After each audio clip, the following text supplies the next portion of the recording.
অনেকে আমি বলি যে কার্বোহাইড্রেটের পরিমাণ আপনারা কমিয়ে দিন, ভাত রুটির পরিমাণ কমিয়ে দিন।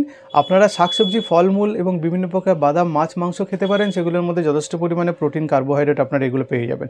ভাত রুটি মানে রিফাইন্ড কার্বোহাইড্রেটের মধ্যে আমরা খানিকটা ফেলতে পারি, কারণ এতে ফাইবার কম থাকে, আমাদের সুগার স্পাইক হওয়ার সম্ভাবনা থাকে। অনেকে ভয় পেয়ে যান, ডাক্তার ভাত খাবো না, ডাক্তার রুটি খাবো না। আমি বলি খাবেন, নিশ্চয়ই খাবেন, একটু কম পরিমাণে খাবেন। আপনাকে আমি একদম বন্ধ করে দিতে বলছি না, নিশ্চয়ই খাবেন, কিন্তু পরিমাণটা কমিয়ে দিতে হয়। মনে করেন আপনি 200 গ্রাম চালের ভাত খেতেন, সেটাকে কমিয়ে 50-60 গ্রাম চালের ভাতে নিয়ে আসতে হবে।